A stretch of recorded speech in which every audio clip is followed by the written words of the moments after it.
ومع ذلك يزعمون أنهم أحب الناس لرسول الله صلى الله عليه وسلم، وأيم الله إنهم لكاذبون في قولهم وكاذبون بفعلهم. قبحت أقوالهم، قبحت أفعالهم، قبحت طريقتهم. تسجيلات دار الحديث السلفية بالغيضة تقدم لكم هذه المادة. ثم إنه في أواخر 106 أو أوائل 107 حدث الاحتفال بما يسمى بالمولد النبوي، وأيم الله إنهم لكاذبون. فلو تأملنا في بلادنا اليمنية بل وفي البلاد الإسلامية من يحتفل بمولد النبي صلى الله عليه وسلم لوجدناهم أبعد الناس عن النبي صلى الله عليه وسلم في توحيده، أبعد الناس عن النبي صلى الله عليه وسلم في عقيدته، أبعد الناس عن النبي صلى الله عليه وسلم في عبادته، أبعد الناس عن النبي صلى الله عليه وسلم في معاملته، أبعد الناس عن النبي صلى الله عليه وسلم في علمه وعمله. الذين يحتفلون بالمولد الصوفية القبورية الحلولية الملحدة ومن تابعهم، الذين يحتفلون بالمولد ويعظمونه، الرافضة المشركة الزنادقة المنافقة التي أبغضت أصحابه واتهمت زوجته وخالفوا سنته وخالفوا طريقته وخالفوا هديه. فأين أنتم أيها الناس؟ من تحكيم عقولكم. بل إن من عجيب شأنهم أن يجعلوا ليلة المولد أفضل من ليلة القدر.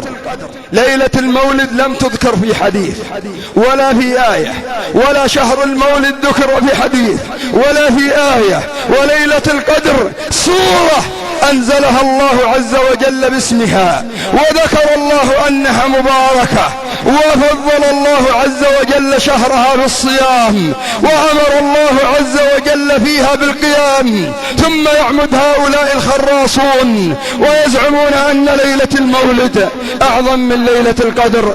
قبحت أقوالهم، قبحت أفعالهم، قبحت طريقتهم. فيا معاشر المسلمين اتقوا الله في أنفسكم واعرفوا من أين تأخذوا دينكم، وكونوا على حذر من الدعوات الهدامة التي تقودها فرق الوثنية الصوفية القبورية والرافضة الخمينية الملحدة. كونوا على حذر. وهي عبارة عن خطبة جمعة لشيخنا الفاضل أبي محمد عبد الحميد الزعكري حفظه الله تعالى. والآن نترككم مع المادة المذكورة. إن الحمد لله نحمده ونستعينه ونستغفره، ونعوذ بالله من شرور أنفسنا ومن سيئات أعمالنا. من يهده الله فلا مضل له، ومن يضلل فلا هادي له، وأشهد أن لا إله إلا الله وحده لا شريك له، وأشهد أن محمدا عبده ورسوله صلى الله عليه وسلم تسليما كثيرا. يا أيها الذين آمنوا اتقوا الله حق تقاته ولا تموتن إلا وأنتم مسلمون. يا أيها الناس اتقوا ربكم الذي خلقكم من نفس واحدة وخلق منها زوجها وبث منهما رجالا كثيرا ونساء، واتقوا الله الذي تساءلون به والأرحام إن الله كان عليكم رقيبا. يا أيها الذين آمنوا اتقوا الله وقولوا قولا سديدا يصلح لكم أعمالكم ويغفر لكم ذنوبكم، ومن يطع الله ورسوله فقد فاز فوزا عظيما. أما بعد، فإن خير الحديث كتاب الله، وخير الهدى هدى رسول الله صلى الله عليه وسلم، وشر الأمور محدثاتها، وكل محدثة بدعة، وكل بدعة ضلالة، وإنما توعدون لآت وما أنتم بمعجزين. عباد الله، من يطع الله عز وجل ورسوله صلى الله عليه وسلم فقد رشد، ومن يعص الله عز وجل ورسوله صلى الله عليه وسلم فقد غوى. من عظيم نعمة الله عز وجل علينا أن بعث محمدا صلى الله عليه وسلم بالهدى ودين الحق ليظهره على الدين كله، وكفى بالله شهيدا. وقد أتم الله وعده بإظهار هذا الدين ولو كره المشركون ولو كره الكافرون.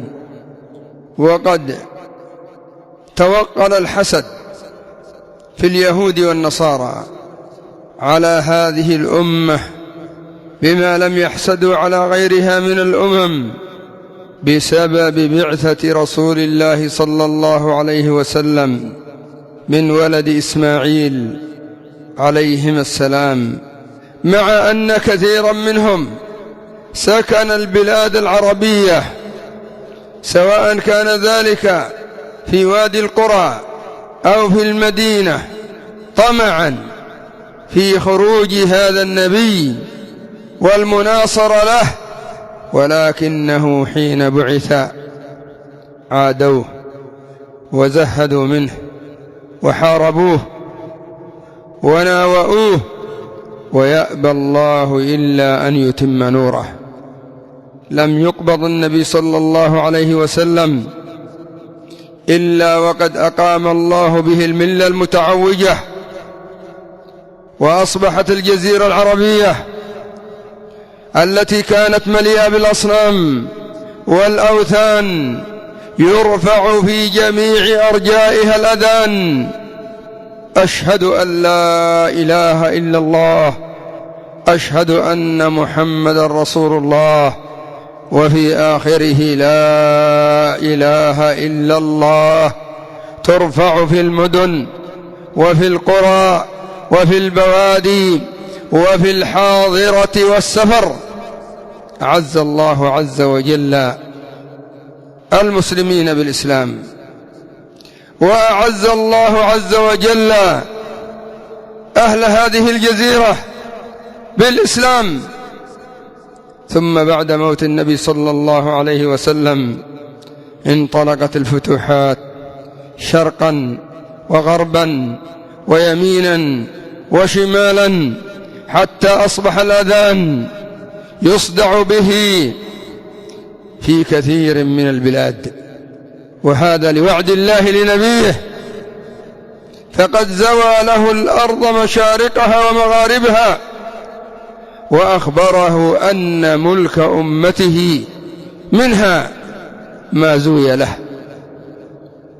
الله أكبر على ما أنعم وأظهر ونصر.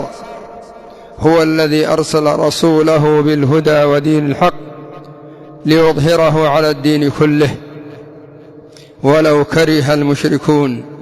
أوجب الله علينا محبة رسوله صلى الله عليه وسلم، وكيف لا يحب وهو متميز بالخصال الحميدة وبالخلال والأوصاف الرشيدة. كان قبل بعثه يسمى عند الكفار بالصادق الأمين، لصدقه، لأمانته، لنصحه، لجمال وجهه، لعظيم شأنه. ميز الله عز وجل محمدا صلى الله عليه وسلم بجميل أخلاقه، وقبل ذلك بجميل خلقه، فكان وجهه كالقمر، من رآه أحبه لعظيم صفاته. قال النبي صلى الله عليه وسلم: ثلاثة من كن فيه وجد بهن حلاوة الإيمان: أن يكون الله ورسوله أحب إليه مما سواهما. وقال النبي صلى الله عليه وسلم لعمر بن الخطاب حين قال له: يا رسول الله، والله إنك لأحب إلي من كل شيء إلا من نفسي. قال لا يا عمر، والذي نفسي بيده لا يؤمن أحدكم حتى أكون أحب إليه من ولده ووالده والناس أجمعين. قال عمر بن الخطاب يا رسول الله والله إنك لا أحب إلي من نفسي، أو كما قال رضي الله عنه. فيجب علينا محبة النبي الكريم والصادق الأمين.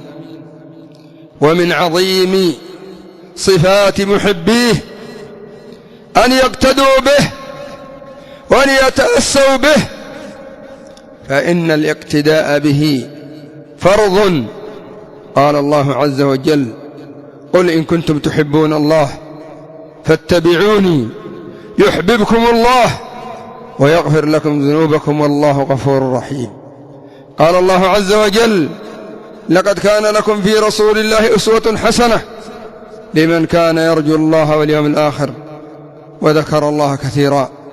قال الله عز وجل فلا وربك لا يؤمنون حتى يحكموك فيما شجر بينهم ثم لا يجدوا في أنفسهم حرجا مما قضيت ويسلموا تسليما.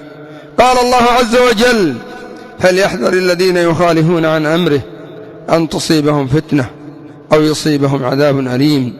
قال الله عز وجل من يطع الرسول فقد أطاع الله.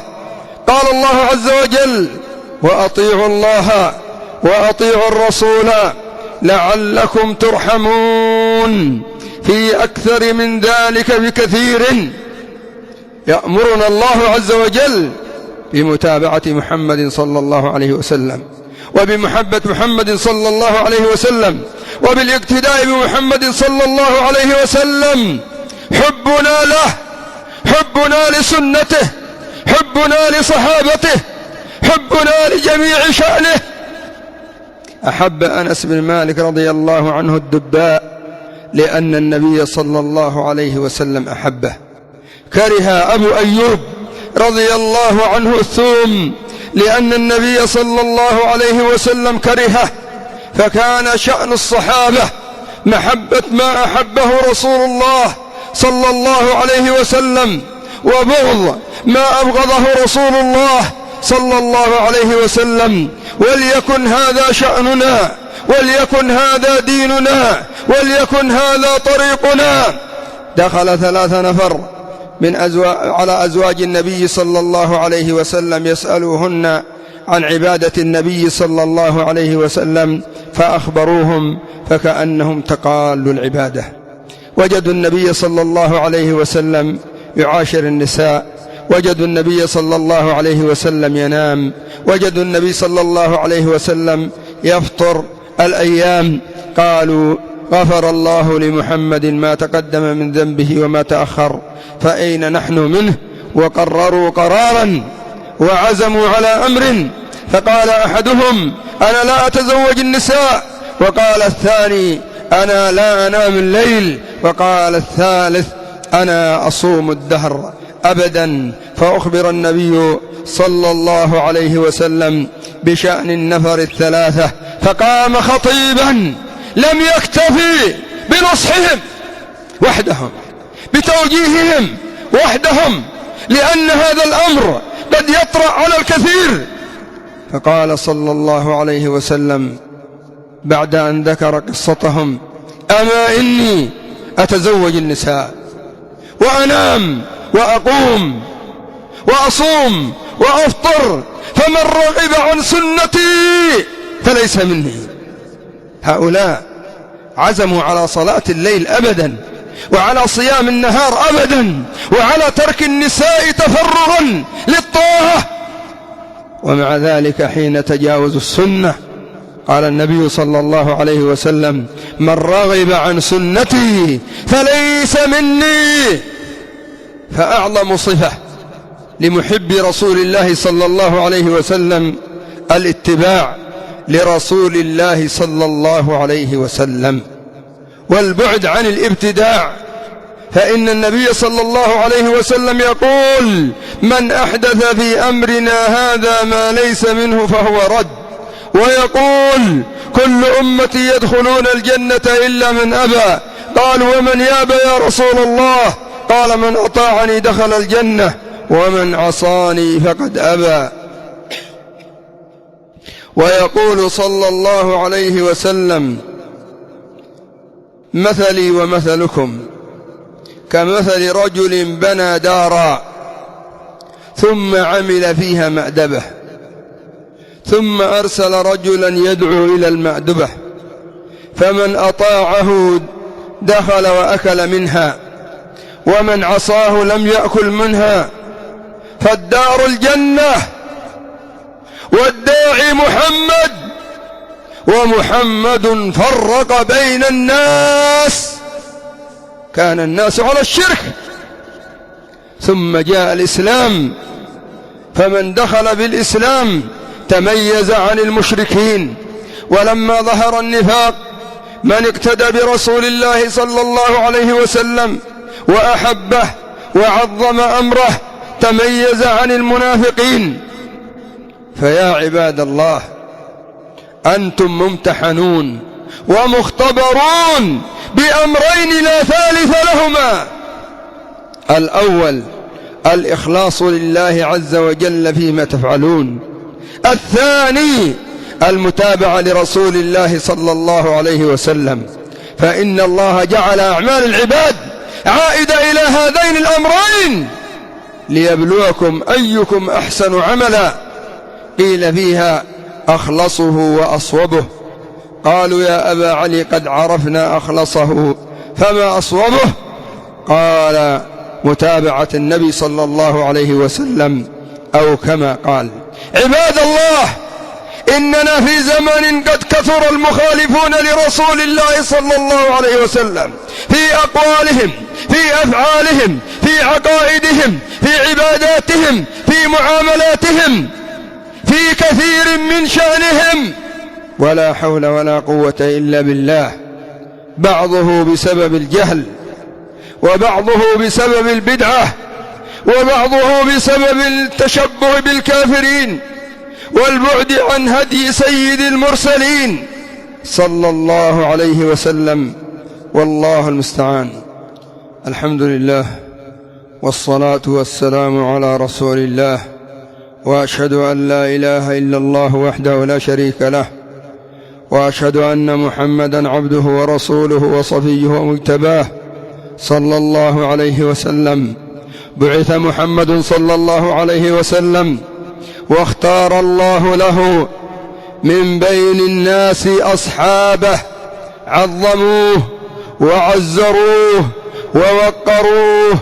بل ذكر بعض الكفار الذين زاروه في الحديبية أنه ما تنخم نخامة إلا وأخذوها بأيديهم ومسحوا بها وجوههم، وما تفل تفله إلا أخذوها بأيديهم ومسحوا بها وجوههم، محبة لرسول الله وتبرك بآثار رسول الله. إن فعل شيئا فعلوه، وإن ترك شيئا تركوه.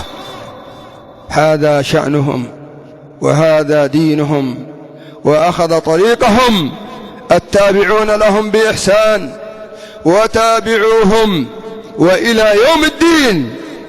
ثم إنه في أواخر 106 أو أوائل 107 حدث الاحتفال بما يسمى بالمولد النبوي، ثم تتابع عليه الجهال أو المبتدع الضلال الذين لا بطريق رسول الله صلى الله عليه وسلم أخذوا، ولا لهدي السلف اقتفوا، ومع ذلك يزعمون أنهم أحب الناس لرسول الله صلى الله عليه وسلم. وأيم الله إنهم لكاذبون في قولهم وكاذبون بفعلهم.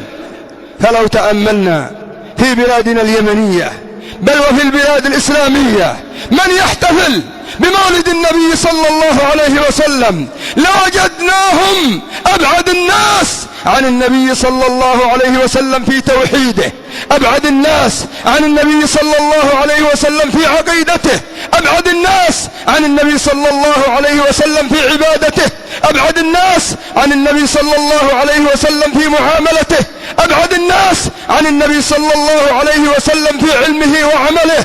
الذين يحتفلون بالمولد الصوفية القبورية الحلولية الملحدة ومن تابعهم، الذين يحتفلون بالمولد ويعظمونه، الرافضة المشركة الزنادقة المنافقة التي أبغضت أصحابه واتهمت زوجته وخالفوا سنته وخالفوا طريقته وخالفوا هديه. فأين أنتم أيها الناس من تحكيم عقولكم؟ انظروا إلى من يحتفل بالمولد ممن لا يحتفل به. قوام الليل صوام النهار، حفاظ القرآن، العالمون بالسنة، العاملون بها، الداعون إليها، المحققون للتوحيد، المحققون للمتابعة، بعيدون عن الاحتفال. وأولئك الذين تقدم ذكرهم هم أصحاب الاحتفال. والله وبالله وتالله لو كان المولد من السنة لكان أبعد الناس منه الرافضة والصوفية. لو كان من السنة لما عملوه ولا ما دعوا إليه. بل إن من عجيب شأنهم أن يجعلوا ليلة المولد أفضل من ليلة القدر. ليلة المولد لم تذكر في حديث ولا في آية، ولا شهر المولد ذكر في حديث ولا في آية. وليلة القدر سورة أنزلها الله عز وجل باسمها، وذكر الله أنها مباركة، وفضل الله عز وجل شهرها بالصيام، وأمر الله عز وجل فيها بالقيام. ثم يعمد هؤلاء الخراصون ويزعمون أن ليلة المولد أعظم من ليلة القدر. قبحت أقوالهم، قبحت أفعالهم، قبحت طريقتهم. فيا معاشر المسلمين اتقوا الله في أنفسكم واعرفوا من أين تأخذوا دينكم، وكونوا على حذر من الدعوات الهدامة التي تقودها فرق الوثنية الصوفية القبورية والرافضة الخمينية الملحدة. كونوا على حذر. وأيضا من الحزبيين، من الأخوان المسلمين الذين يؤيدون الموالد، فلا غروا، فإن سيدهم ومؤسس حزبهم حسن البنا كان من أصحاب الموالد، ويحضر الحضرة ويقول مرحبا يا نور عيني، مرحبا مرحبا جد الحسين مرحبا، ويكرر هذه الأبيات وما في بابها. فلا غروا أن هؤلاء يتابعون حسن البنا ومن إليه موافقة للرافضة وموافقة للصوفية ومخالفة للسنة النبوية. لم يحتفل رسول الله، لم يحتفل صلى الله عليه وسلم، لم يحتفل أبو بكر وهو أحب الناس إلى رسول الله، ورسول الله أحب الناس إليه. لم يحتفل عمر، لم يحتفل عثمان، لم يحتفل علي، لم تحتفل فاطمة، لم يحتفل الصحابة، لم يحتفل آل البيت الصلحاء النصحاء. وإنما هذا دين أخذ من النصارى. الاحتفال بالمولد دين أخذ من النصارى. ثم إنه لا يعلم تاريخ المولد، والصحيح من أقوال أهل العلم أنه يوم 8 من ربيع الأول، وهؤلاء يحتفلون بيوم 12 من ربيع الأول وهو يوم موته لا يوم مولده. ولو صح أنه مولده ما جاز لهم الاحتفال. من أحدث في أمرنا هذا ما ليس منه فهو رد. فلا يجوز دعم المولد لا بالحضور ولا بالمال ولا بالنشر ولا بالمشاركة، فإن من أعان على ذلك فقد أعان على الزور وأعان على الفجور وأعان على ما يخالف الكتاب والسنة وما فيها من القول المزبور المأثور. والحمد لله رب العالمين.